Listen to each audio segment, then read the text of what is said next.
A very good morning to one and all students. Today we will be seeing our second unit. In the second unit, we will be talking about service quality. Under that service quality, we will be talking about the various gaps in service quality, and we will be talking about one more concept called the service marketing triangle. So these two topics we will be seeing in our second unit. So first we will see about the gaps model of service quality. So the gaps model means actually what we are facing when we are delivering the service or product to the customers. What we means the companies are facing, or as a customer what we really face when we are getting the delivery of the product or service, because there will be lots of confusion between when we get the service and what we have actually seen in the service, either in advertisement or either in print media or in electronic media. Whatever you see, you may not be getting it while we are getting delivery. So this is actually a very big gap between the management and the customers. So that is what we are going to see in today's topic about service quality. So what are all the real service gap we are facing? We'll see one by one. These are all the objectives. So introduce a framework that is called the gaps model of service quality, and then demonstrating the gaps model in a useful framework for understanding service quality in organization. And we'll also be seeing the most critical service quality gap to close is the customer gap. The difference between what is the most important one, the difference between customer expectation and perceptions. And also it shows that four gaps that occur in companies, which we call it as provider gaps, are responsible for the customer gap. And also we'll see the final thing. So we'll be identifying the factors responsible for each of the four gaps. So what are the reasons actually why we are facing the problems, but also we'll see the various factors. And this is actually uh, the simple chart showing about the gaps model of service quality. So gap 1 will be talking about the expected service and what really the company's perceptions and expected service from the customer point of view. That is actually uh, gap 1.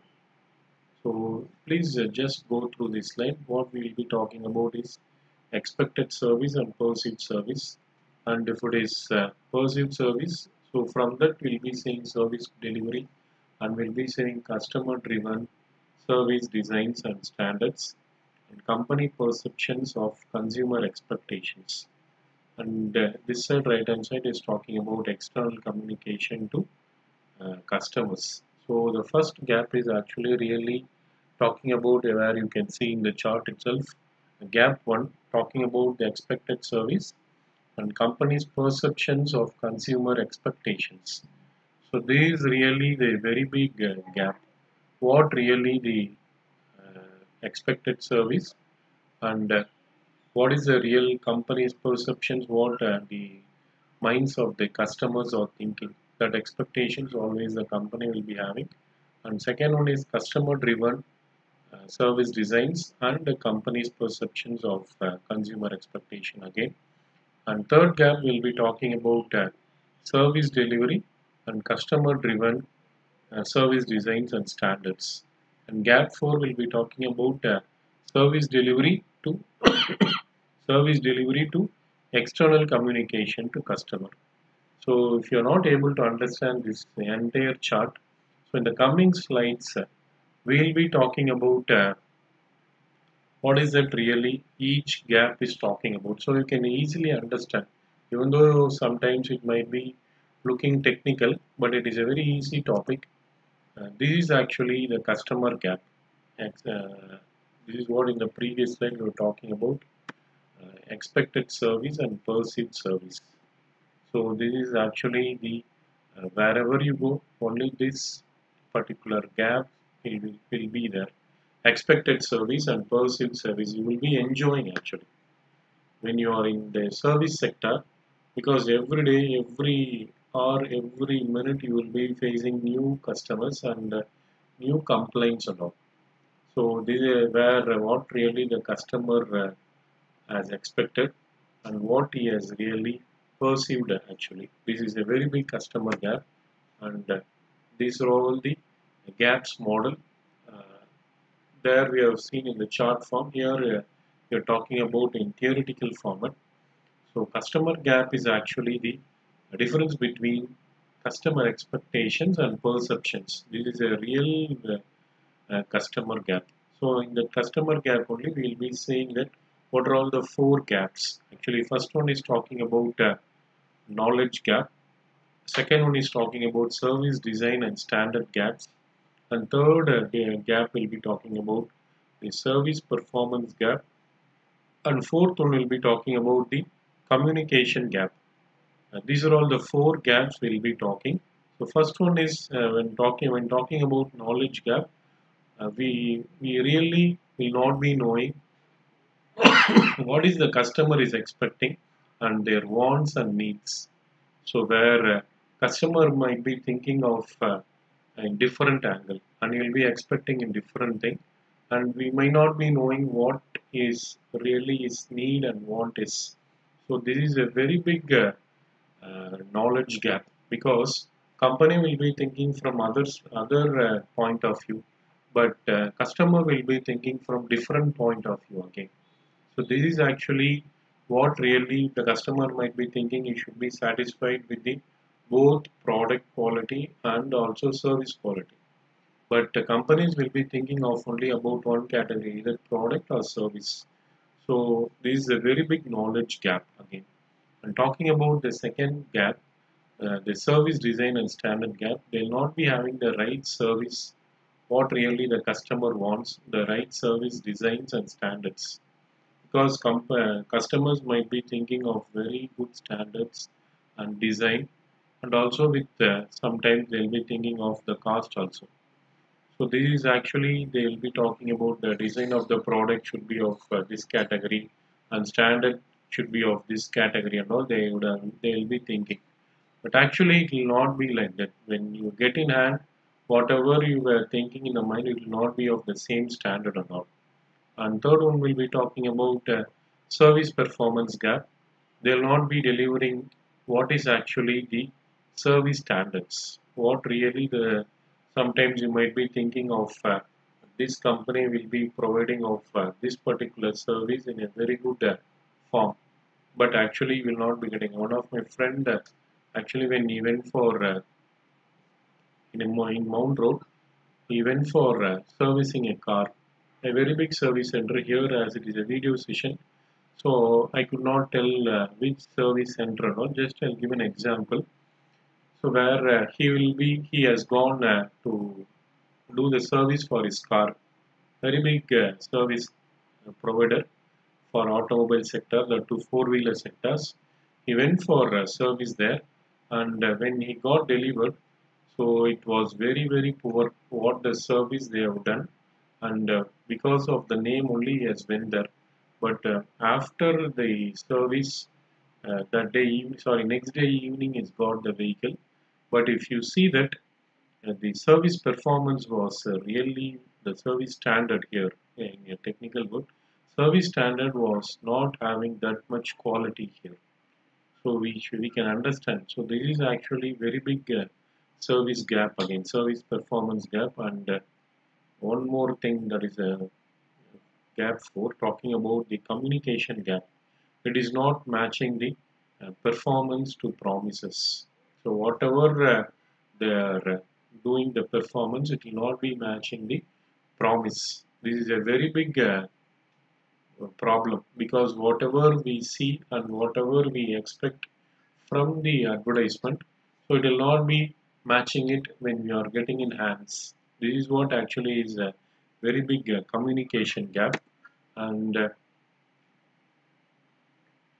so technically speaking, what we are talking about the customer expectation and consumer customer perceptions.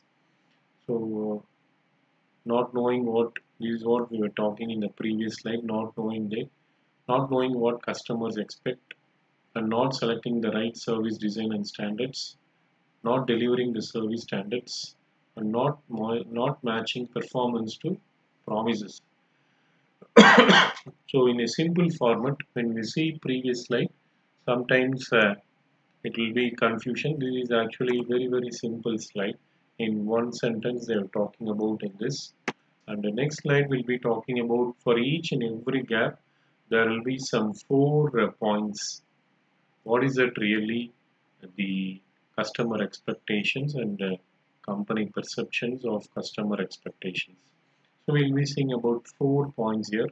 Inadequate marketing research orientation. 4 points actually. First point we'll be talking about inadequate marketing research orientation, and second point we'll be talking about lack of upward communication, and the third point we'll be talking about insufficient relationship focus. Then fourth point we'll be talking about inadequate service recovery. So in inadequate marketing research orientation, first of all, the company would have not done any proper marketing research, whether this product will be successful or the service will be successful, or they'll not be focusing on research which is not having, they'll not be focusing on the research for full of service quality, and then inadequate use of market research. So insufficient. So if you are going for any product or service launch, before that you should have done 100% market research, or the insufficient marketing research will not be done properly. And then second point, in lack of upward communication, where there will be lack of interaction between management and customers. So because in the next point we'll be talking about because of also insufficient communication between the employees and the managers. This is a very big problem. Talking about insufficient communication between the managers and the employees, and sometimes if you look some companies, no, there will be too many layers between company contact personnel and top management. Too many layers means the hierarchy level will be very huge. If you want to communicate with top management, so in between there will be at least 6 or 7 persons. So that is also too many layers actually. And then third point we'll be talking about insufficient relationship focus. That is actually relationship focus means we'll not be concentrating on market segmentation, and then we'll not be talking about focus on transaction rather than relationships. Then we'll not be talking about focus on new customers rather than relationship customers. So many companies talk about new customers, but actually maintaining a relationship with customers also is very important point. Whenever you're going to identify new market, first of all we should identify that whether the present customers are really satisfied. So the relationship should be very good, the present customers, then only we should go for identification of new customers actually. Then every time people only talk about transactions rather than very good relationships. And every time when you are going for service marketing or in marketing also, you should concentrate on segmentation purpose. And fourth point is here is talking about inadequate service recovery. So lack of encouragement to listen to customer complaints. So whenever any customer is giving any complaints, they will never encourage, they will be discouraging. So you can manage that one and you can manage this one like that. Some unwanted reasons they will tell. And then failure to make amendments when things going wrong. So whenever any things are going wrong, so we should give some changes. Amendment means changes. Slight changes we can do here and there. So it will not be going for that much failure, and it will not be having no appropriate recovery mechanism in place of service failure. If something service failure is going wrong means, so for recovery, sometimes companies will not be taking any measures. What is the reason for failure in service sector. So you should check it out properly. So that recovery mechanism, if it is very poor means, so companies should change. These are all the problems actually for gap 1. That is actually gap 1. Please understand. Gap 1 is talking about customer expectations and company perceptions of customer expectations. And gap 2 will be talking about customer driven service designs and standards and management perceptions of customer expectations. So company perception means views. Management perception will be totally different. The customer perception will be totally of in other angle. So you should understand. So in the gap 2, in this point itself, it has been given that there's customer driven service design and standards. So three categories we'll be talking in and about gap 2. That is actually poor service design, then absence of customer driven standards, then talking about inappropriate physical evidence and service gates. So when talking about poor service design, so it is actually an unsystematic new service development process, and it will be vague, undefined service designs, failure to connect service design to service positioning. So few companies, even though they're having service, they'll be having a very poor service design. It will be very much unsystematic for new system development process. So every time, few companies were very much successful because of this service design. A very big example, previously, before 30 years and all, there was one company very famous for service, uh, BPL televisions. So they were very much successful only because of two categories. One is channel network, and second one is talking about service. Because of these two things, they were very much successful for more than 7 to 8 years. So a company, an electronic company, is successful for more than 7 to 8 years means it is a very big category. So the service design actually. So few companies even now they're having a very good service design, but most of the companies will be having a failure here in service design. So it will be very vague. So we customers really don't know what to do and where to give complaints, and that is what your failure to connect service design to service positioning. So when a rural person is purchasing any product, say for example, any washing machine. So if he's purchasing washing machine, if you want to have a complaint after 3 months or 4 months, you don't know where to register. So that much knowledge, rural people and all, even at present we are not having. So it should be very simple actually. And second point is talking about it is actually the absence of customer-driven standards. So where there will be having a lack of customer-driven service standards, absence of process management to focus on customer requirements. So what really the customer requires, that process will not be there, and formal process also will not be there to set up service quality goals and all. And third point is talking about inappropriate physical evidence and service kits. That is actually failure to develop tangibles in line with customer expectations. What really is happening when you give a complaint? That it will not be properly. Uh, it will not be properly. The customers will not be having awareness what really it is going on in the service process. And the service scape means design. The service scape design does not meet customer and employee needs. So service scape design that does not meet customer and employee needs, and also inadequate maintenance and updating of the service scape. Every time when you're talking about a particular scape, it should be an updated one, and also properly it will not be maintained. So this is very big after the customer expectation and management other thing. So this is the second gap where companies will be facing a major problem. And this one is talking about customer driven service design, customer driven service designs and standards and service delivery. Normally here, wherever you go, you will face these problems in service delivery, deficiencies in human resource policies. 4 points we'll be discussing in this gap 3. Deficiencies in human resource policies, customers who do not fulfill roles, problems with service intermediaries, and failure to match supply and demand.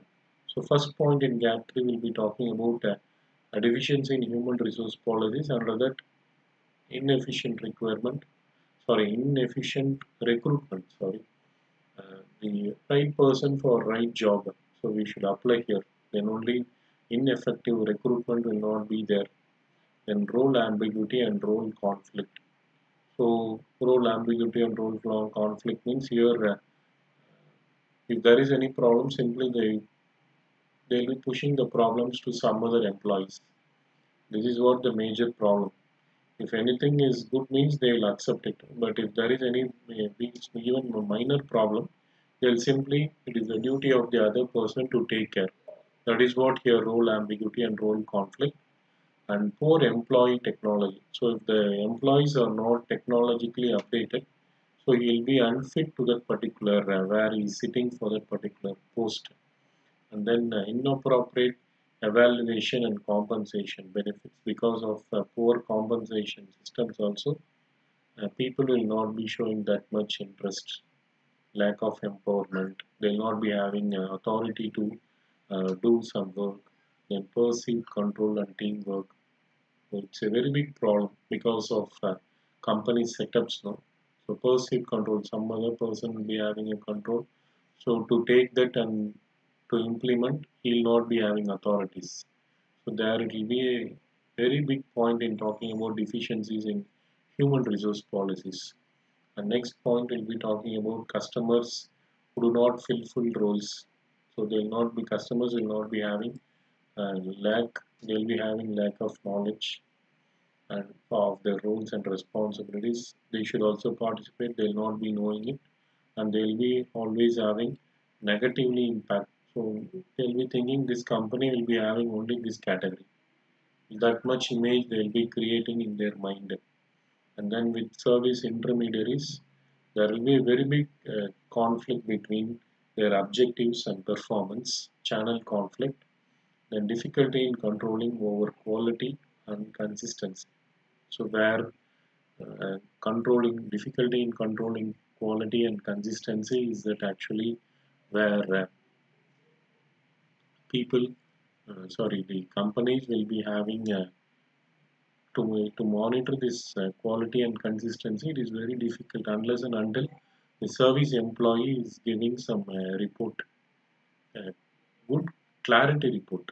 So please underline the word clarity report, and then tension between empowerment and control. So where who will be taking the work and who will be delivering the service, and if there is any problem, who is going to take care of the problems with the customers. These things and all, the empowerment and control should be taken care.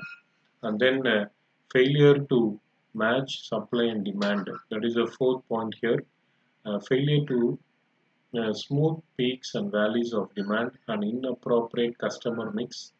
Then over reliance on price to smooth demand. So failure to smooth peaks and valley of demand is that actually here talking about whenever say for example if you're purchasing AC, mostly people will be purchasing ACs from the month of March, and in between the month of March to July also, August also we can keep. So that much demand will be there at that time during that month. So when you are going and purchasing AC, they'll be delivering it quickly, but for fixing that AC it will take some time. So where if you are purchasing is AC today and that day evening itself they will be delivering, but for fixing it up, the company people will be taking minimum 3 to 4 days. So that also will be a very big relationship will be spoiled between the companies and the customer. So inappropriate customer mix is a very big problem. When you go and see there, you can see that. And fourth gap will be talking about the external communications between the service delivery and the customer external communication to customers. This we'll be talking about here is again 4 points here in this gap 4. Lack of integrated service marketing communication, ineffective management of customer expectation, over promising, then inadequate horizontal communication. So these 4 points we'll be talking about in gap 4. So first point is lack of integrated service marketing communication. That is tendency to view external communication as independent, not including interactive marketing in communications plan, then absence of strong internal marketing program. So every time in external communication, you should not think it is an independent. So every time you should have interactive marketing plan. Then only it will be successful. So then if you want to implement that interactive marketing plan, so you should have a strong internal marketing persons really what the problem when you are going to implement interactive communication system when you are introducing in the company.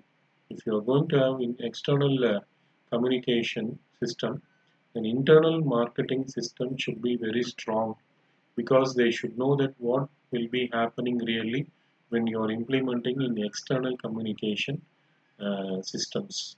So this is the main thing for integrated service marketing communications and ineffective management of customer expectation. That is absence of customer expectation management through all forms of communication and lack of adequate education for customers. You should give knowledge first of all. So give education. What really the product without knowing many people are purchasing many products. Therefore, whether it is useful or not, they don't know. And they after using it, they'll not be having this problem we are facing and that problems you are facing. So first of all, we should know what is that real product is really good for you or not. So this is the main thing. And over promising in advertising and over promising in personal selling and over promising through physical evidence cues. We people always see advertisement, we think too much of that product and we purchase it and finally we are not satisfied. So that is actually a very big thing in advertising. So many people many people see advertisements and they purchase the product and finally when they are using it, no, or they will not be satisfied. Like that even in your personal selling, if any person is coming and selling the product, while selling, he will tell many things, but when you are using, you will not get it properly. So these are all the main problems in external communications and while delivering it. Okay, and inadequate horizontal communication, that is insufficient communication between the sales management and operations management people, sales department and operations department people, and then insufficient communication between advertising and operation departments because advertisement they will be telling one thing and in operation they could not performing it. Then differences in policies and procedures across branches or unit. So for each and every branch, they'll be following different policies, different policies and procedures for every branches. That it should not be there because one person will be purchasing a product in one particular place, and when he's switching over, when he's coming to this branch, they'll be telling some other issues. That should not be there. All over India, it should be the same if you are fixing like that. So that is what here we'll be talking about very big 4 gaps in service quality. So this is what we were talking about in gaps model. So you can please understand you should have understood that really what the customers are facing and the companies are facing. The problems here with this service quality gaps you can easily understand. If you're not able to understand, please again refer this video slowly. It will be having very much knowledgeable information related to service gaps. Okay, so please read or go through this video. It will be very much interesting, students. So if any doubts, please be free to call me and I can clarify it. Okay, thank you, students.